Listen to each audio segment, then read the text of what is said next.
Hello and welcome to this Halloween special of the Ghosts and Folklore podcast. I'm Mark Rees, and on each episode I investigate a different, weird and wonderful subject. And on this episode we are going in search of the secret origins of Halloween in Wales, or as it is known in Welsh, Nos Calan Gaeaf, the night before the first day of winter. One of three Ysbryd Nos, one of three spirit nights when ghosts and goblins and spectral ladies walk the night. Not to mention the Hwch Ddu Gutter, the tailless black sow. And you do not want to meet with tailless black sow on October the 31st. Now, as regular listeners will know, I love Halloween, and I have dedicated the entire month of October to Halloween ghosts and Halloween folklore. This is the third episode in October, and each one looks at a different Halloweeny subject. The first one looked at the history of Halloween in the world. The second one looked at the Welsh jack-o'-lantern, which is known as a dreaded ghost, the jack-o'-lantern. And this one, the third episode, is going to look specifically at Nos Calan Gaeaf, but not from a Welsh perspective. On this episode, we are going to turn to America, to an American author who is credited with publishing the first full-length history, the first book history of Halloween. Her name was Ruth Edna Kelly. She was from Massachusetts, which, after doing a quick internet search, I have just discovered is the most populous state in the New England region. And as I was saying on just the last episode, or maybe the episode before, how much I would love to visit this region for Halloween, to go and visit Salem. Now, this book does attempt, and you could say succeeds, in recording the entire history of Halloween from the start of time. It goes right back to ancient Greece and Egypt, where people worshipped the sun, and then moves into the festivals of the Celtic people of Ireland and Britain, and then gets more specific with chapters on places like Scotland and the Hebrides, and England and the Isle of Man, and Brittany and France, and of course Wales. And that is the chapter which concerns us. And I thought we'd start by having a quick look at the preface to this book, this historic book. And this preface was written in 1919, the year the book was published, 1919, so over a century ago now. And she says this book is intended to give the reader an account of the origin and history of Halloween, how it absorbed some customs belonging to other days of the year, such as May Day, Midsummer, and Christmas. The context is illustrated by selections from ancient and modern poetry and prose related to Halloween ideas. So she isn't messing around, she isn't doing things by halves. This is the origin and history of Halloween. It's the whole lot. Now, it should be said that some of her ideas have been disproved in the years, in the decades since. Nevertheless, it still reads like a wonderful story, and even if the odd bit isn't entirely correct, this is what she thought in 1919, and you could say has shaped the way we celebrate today. Nevertheless, if you listen carefully to some of her ideas and you think, do you know what, that doesn't quite sound right to me, then it might be worth looking into. But to begin at the beginning, Kelly tells us that the Celts worshipped spirits of forest and stream, and feared the powers of evil, as did the Greeks and all other early races. Very much of their primitive belief has been kept up, so that to Scotch, Irish, and Welsh peasantry, brooks, hills, dales, and rocks abound in tiny supernatural beings who may work them good or evil, lead them astray by flickering lights, or charm them into 7 years' servitude unless they are bribed to show favour. Now, she tells us this was in ancient times, but as anyone who listens to this podcast will know, certainly in Wales and maybe in Scotland and Ireland as well, but certainly in Wales, I'd say as recently as the 20th century, we have accounts of the peasantry, as she calls them, believing in tiny supernatural beings lurking behind these brooks and hills and dales and rocks. But there you go, that's a talk for another day. But sticking to Halloween specifically, she does find a link between the Druids, the ancient Druids of Wales, and the modern day Halloween. And she tells us the name Druid is derived from the Celtic word meaning sage and is connected with the Greek word for oak, and I'm not sure how to pronounce this, but it's D-R-U-S in Greek. Maybe that's drus or drus, but however you pronounce it, Kelly tells us that the origin of the word druid could be traced back to the Greek word for oak. But what have these druids got to do with Halloween and Nos Calan Gaeaf?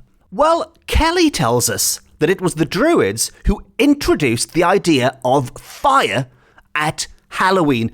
And she writes, in Wales, the custom of fires persisted from the time of the Druid festival days longer than in any other place. So the Druids began this tradition of having these giant bonfires at special times of year, and this lingered longer in Wales than elsewhere. And if we take Kelly's word on this, it wasn't just wood that was being burnt. First, sacrifices were burnt. The creatures merely passed through the fire. So by creatures, I'm assuming she means animals. They're animals, birds and livestock, not human sacrifice. Although they have been accused of that as well. But nevertheless, back to this, the creatures were merely passed through the fire. And with the rise of Christianity, fire was thought to be a protection against the evil power of the same gods. So there's a few ifs and buts and maybes here, but if we assume that Halloween does date back to these ancient Celtic harvest welcoming of winter festivals, and then Christianity came along and put its stamp on it, well, the ancient Celts, in Wales certainly, were having big fires, big bonfires on this night to worship their gods.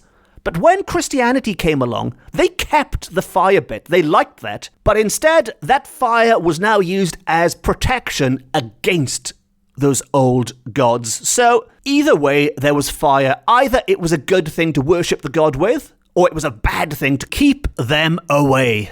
Whatever happened, there was going to be fire regardless. And there is a specific mention of a particularly big fire which took place in Pontypridd, which we are told was the Druid religious centre of Wales. So Pontypridd in the south, it is still marked by a stone circle and an altar on a hill. In after years, it was believed that the stones were people changed to that form by the power of a witch. And I do love that there is a tradition in Wales where a standing stone can't just be a standing stone. It can't just be a stone somebody just plonked there. There has to be a supernatural explanation. And in Pontypridd, those stones were once people who have been transformed into stone by a diabolical witch. What a wonderful story. Now, Kelly doesn't name these stones, but if I had to take an educated guess, there is an impressive stone circle in Pontypridd, and it does have an altar in the middle of it. And it's a wonderful spot called the Rocking Stones. And what I'll do, I'll share a photograph on social media if anyone wants to look, or you can Google the Rocking Stones in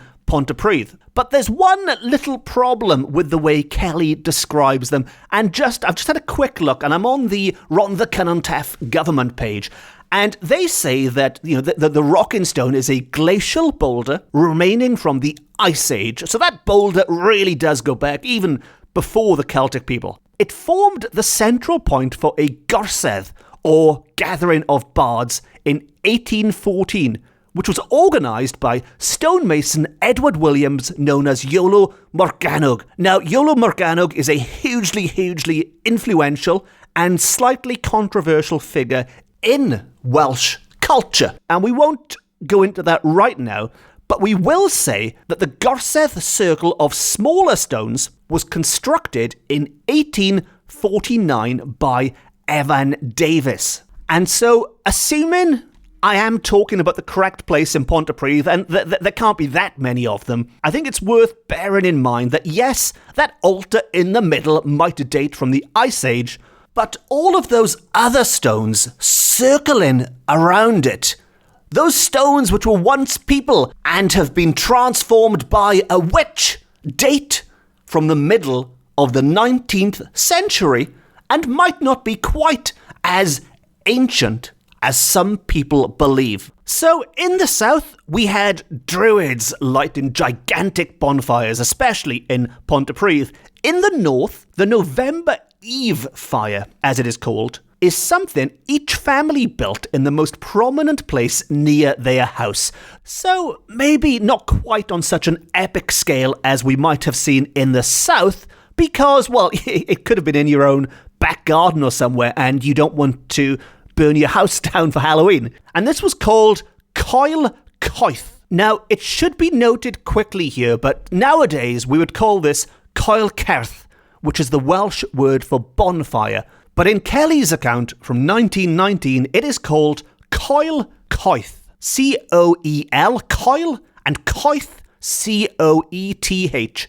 And it was into this Coil Coith as it neared the end of the night, into this dying fire that each member of the family threw a white stone marked so that they could recognize it again. After throwing their stone into the fire, they circled it, hand in hand, said their prayers, and then went home to bed. In the morning, each searched for their stone, and if they could not find it, they believed that they would die within the next 12 months. This is still credited, Kelly tells us. So in 1919, this is still credited. This apparently was taking place in the north of Wales some 100 years ago as I record this episode. And maybe there are still people doing this today. Maybe there are people in the north of Wales, maybe in the south as well. Maybe there are people in Wales who are still throwing their white stones into a bonfire. And if they disappear overnight, maybe some magical creature steals them away, then they know they have 12 months left to live at the most. Now, next we move on to the dreaded Huch the Gutter. Now, Kelly doesn't use those words to describe this tailless black sow. She doesn't really use the original Welsh language words much at all, and we will look at the Huch the Gutter in more detail on the next episode, but for the purposes of this episode, she does warn us against encountering this creature and gives us a little proverb to remind us why. And she tells us that the Huch the Gutter, which I'm not entirely sure how to describe it, but it is a ferocious-looking supernatural sow, a pig, a tailless pig. And I know that's slightly unusual. I know it's Halloween and you expect ghosts and goblins and fairies. Well, in Wales, we have a terrifying pig that hunts you down.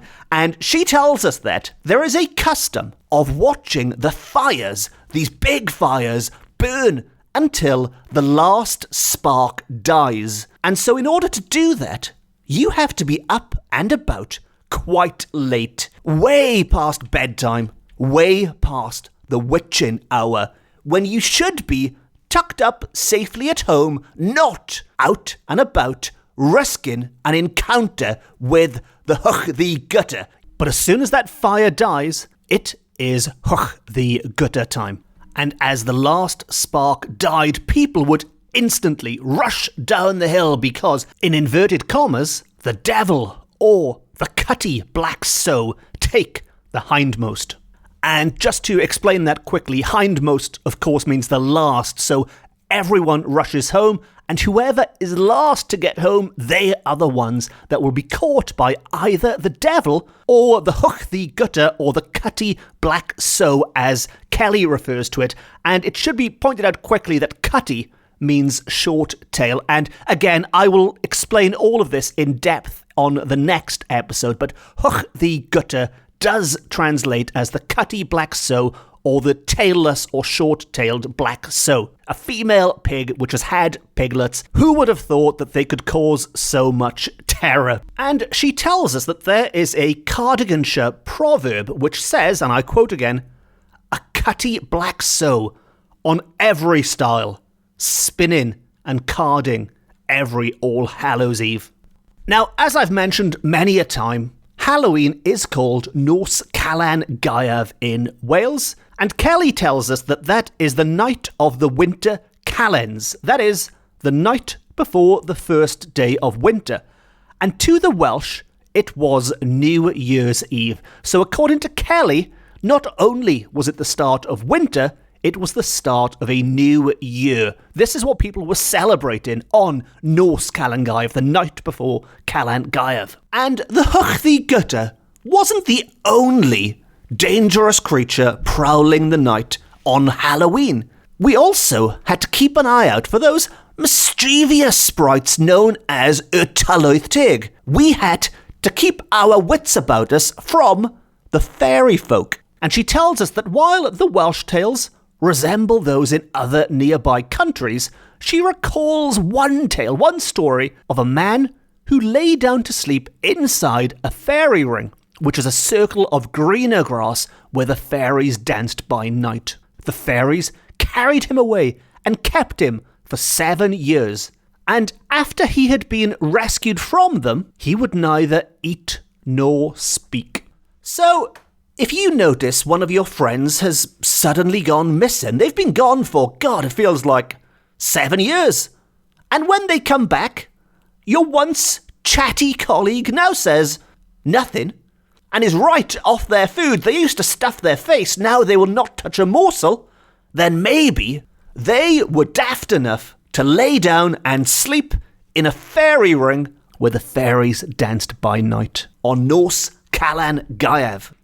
Now, Kelly also tells us that in the sea, in the coast of Wales, was the otherworld with a capital O.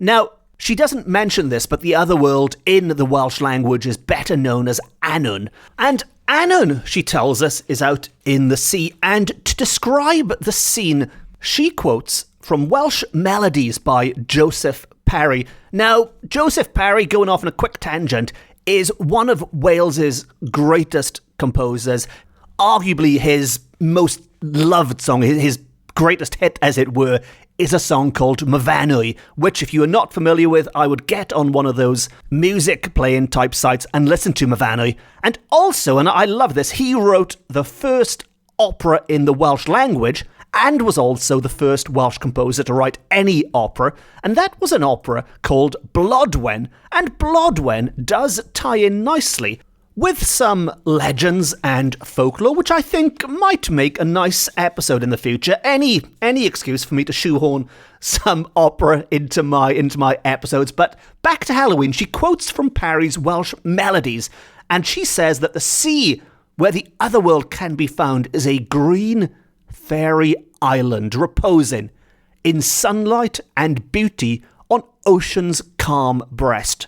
So this does not sound like an island of terror, like the Island of the Dead in an Arnold Bocklin painting. This sounds quite idyllic. It's a green fairy island reposing in sunlight and beauty on ocean's calm breast. You can just picture ocean's calm breast is not somewhere to go on Halloween to be scared. Well, maybe there's something more to it. Because she continues that this was the abode of the Druids. Remember them? And hence, all the supernatural beings were somewhere betwixt heaven and hell, something that neither stood nor fell. And with that rather cryptic quote, she comes to an end. So I'm taking from that the Druids did not live there alone. And when she says all supernatural beings, some of them might have been the lovely, happy, friendly fairy folk. Some of them might have been a little bit more malicious and a little bit more suited to Halloween. Now, she goes on to mention that these fairies or pixies are to be met at crossroads, where happenings such as funerals, may be witnessed weeks before they really occur. Now, there's a lot mixed up in one here. There's the kind of the idea of death omens and phantom funerals, the toily, which can be seen at crossroads, as can fairies, or pixies, she calls them. And it should be pointed out here, I guess, that crossroads are supposed to be haunted places on Halloween in Wales. And what Kelly doesn't mention, very carelessly, but what she doesn't mention is that you are also supposed to encounter a lady in white there, which I think might be more terrifying than a fairy or a pixie. Although, well, I guess it depends what kind of fairy or what kind of pixie it is, really. Maybe it's Frank Black. That would be quite a nice encounter. Come to Wales and encounter Frank Black and Kim Deal at the crossroads. But that's a very niche joke for alternative rock fans of a certain age there, I think. So let's move on. So next she speaks of the traditional food and games that would be played on All Hallows Eve in Wales. And she says supper parsnips and cakes are eaten, so parsnips and cake for food, as well as nuts and apples which are roasted. A puzzling jug holds the ale, and in the rim are 3 holes that seem merely ornamental. They are connected with the bottom of the jug by pipes through the handle, and the unwitting topper is well drenched unless he is clever enough to see that he must stop 2 of the holes and drink through the 3rd. So this puzzling jug, and you can find images of these online if you do a search for them, but the idea was that they were made in such a way that unless you knew the correct combination, you were probably going to be soaked with beer when you tipped this thing to drink from it. And it really was a case of trial and error. You put your fingers on the holes, a bit like playing a recorder, the musical instrument, where by covering different holes, you create different sounds. And this jug worked in a similar way. By covering different holes, hopefully you didn't get soaking wet as a result. So never wear your best clothes to an old Welsh Halloween party, because you could get soaked. Well, saying that, you shouldn't wear your best clothes anyway. You should be in a costume or something anyway. So that is the puzzling jug. That is the food. And spells are tried in Wales too, with the apples and the nuts which are roasted. There is, and I'm about to quote, there is dicking and snapping for apples. I'll leave you work out exactly what she means by dicking and snapping, but you do that for apples, and nuts are thrown into the fire, denoting prosperity if they blaze brightly, but misfortune if they pop or smoulder and turn black. So really, you want your nuts to blaze brightly if you want to be rich. Now, the next game, or form of divination, however you want to look at it, is quite unusual, and I will be looking at this custom again on the next episode, because there are 2 slightly different versions of this custom, and I think those differences have a huge impact on the desired outcome. So what we'll do for now is we will just focus on Kelly's, on the American retelling of this custom. Next week, we will look at a version recorded by a Welsh woman. But for now, here's Kelly's version, and we'll excuse her slightly odd take on Welsh history. But she says that since King Cadwallo decorated his soldiers with leeks for their valour in battle by a leek garden, they have been held in high esteem in Wales. Now, I'll look at leeks and why leeks are held in high esteem on a future episode, probably around St. David's Day or something. But for now, just go with the fact they were held in high esteem.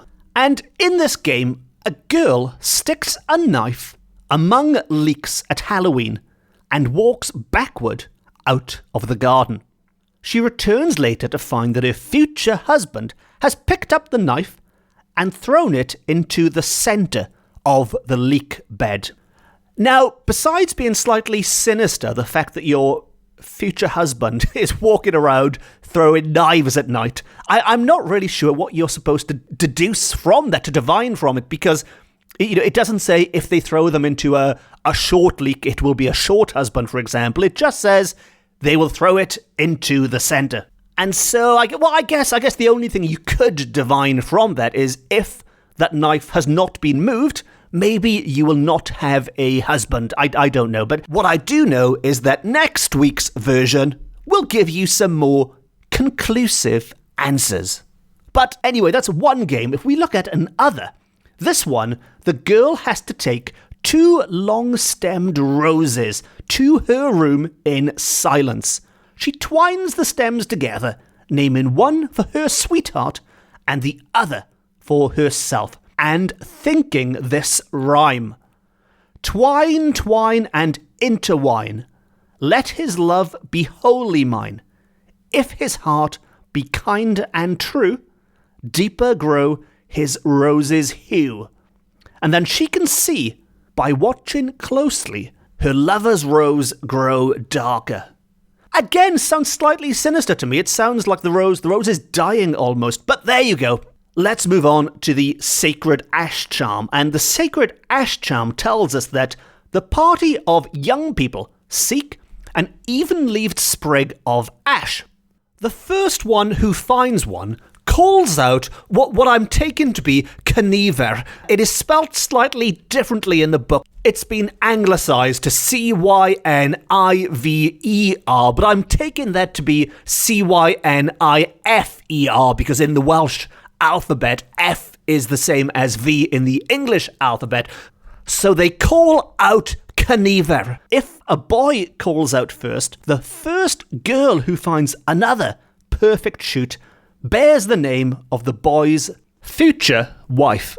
So I guess if you don't really fancy whoever called out first, you need to stop looking for leaves, really, because you're going to be stuck with them for a long, long time. If you're the only girl in the village with quite a unique name. And finally, to wrap up the evening in a good old traditional Welsh way, just like I'm sure everyone does today, dancing and singing to the music of the harp close the evening.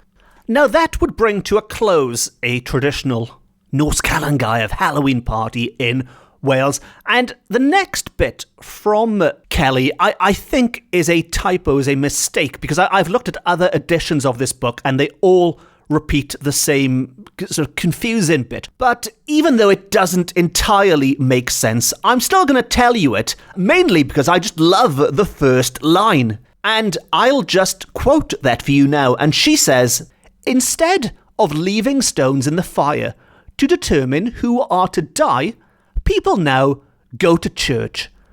So those old games of putting stones in the fire and then running back home away from the Hwchdy, that's all gone. People now go to church. This was in 1919, and I think she might be horrified to find out that nowadays, if anything, we've gone the opposite direction. There are now less people going to church, but there are probably more people sitting on a hill watching a fire burn out before running home from the terrors of the night.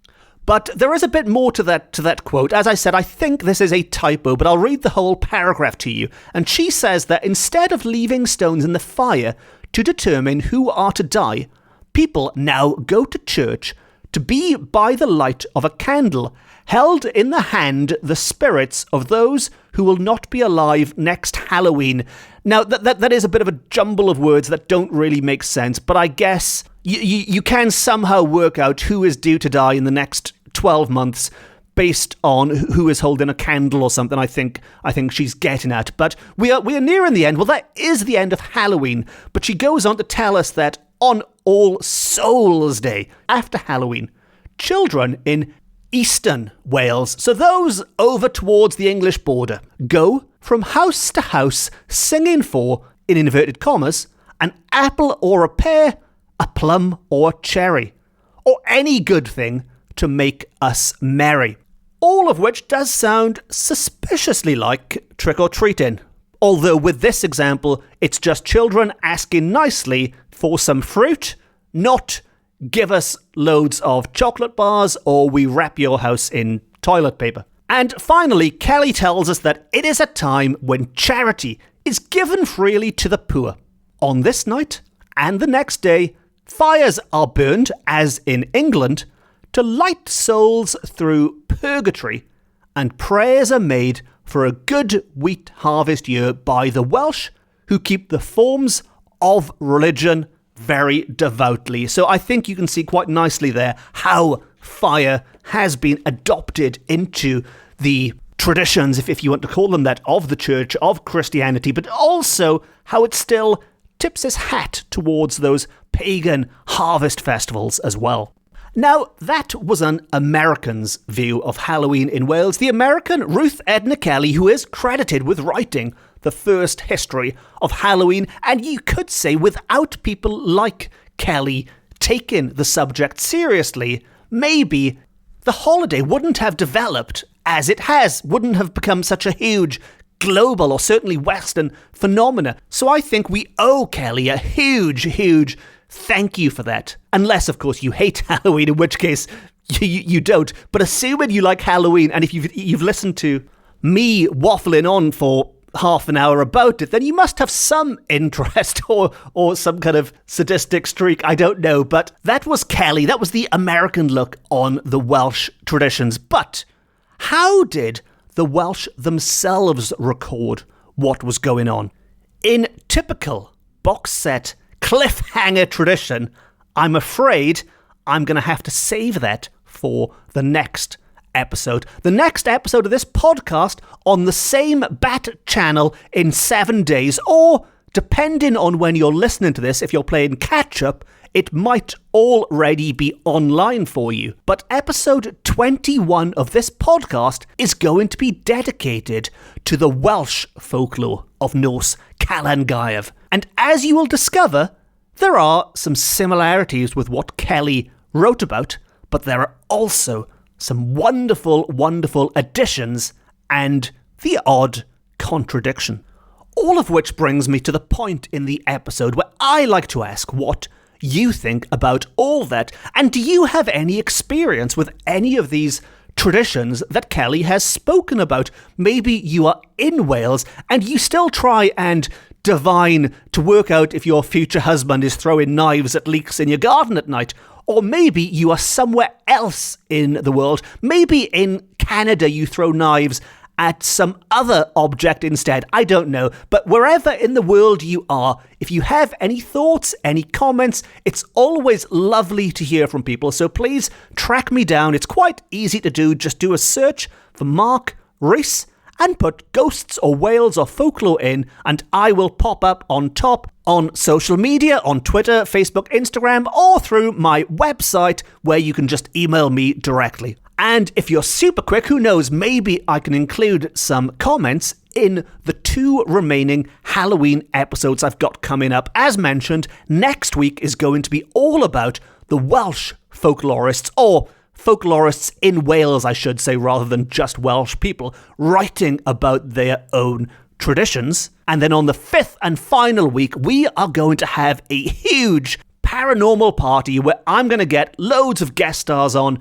and launch my new book, Paranormal Wales. And as always, if you don't want to miss out on any of those, and you have enjoyed this episode, please consider hitting the subscribe button. It's great for you because you will never miss an episode ever, and it's great for me because I know people are enjoying this podcast and they would like to hear more. So if you could, please consider hitting the subscribe button or just spreading the word in any way you can.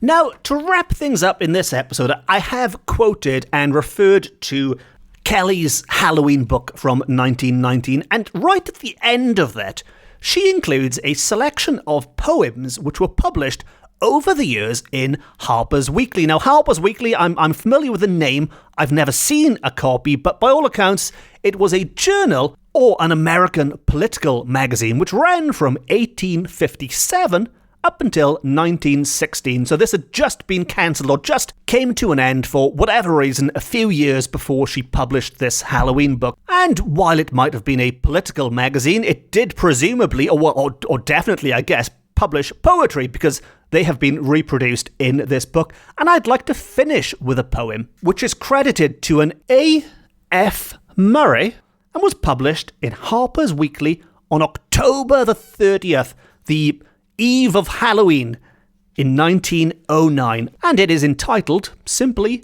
Halloween. And before I read it, it just leaves me to say thank you very much for listening. Diolch yn fawr iawn am gwrando. I've been Mark Rees. This has been my Ghosts and Folklore podcast. It's the best, it's the beautiful, it is the only Ghosts and Folklore podcast beaming to you from Wales to the world. Happy Halloween. Nos Calan Gaeaf hapus. And until next time, to wrap things up, here's a little poem entitled Halloween. Always clear the throat before poetry. A gypsy flame in on the hearth, sign of this carnival of mirth. Through the Dunfields and from the glade, flash merry folk in masquerade. It is the witching Halloween. Pale tapers glimmer in the sky. The dead and dying leaves go by. Dimly across the faded green, strange shadows, stranger shades are seen.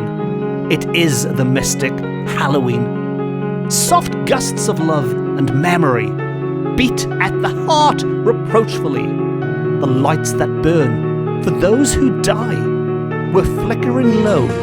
Let them flare high. It is the haunting Halloween. No star.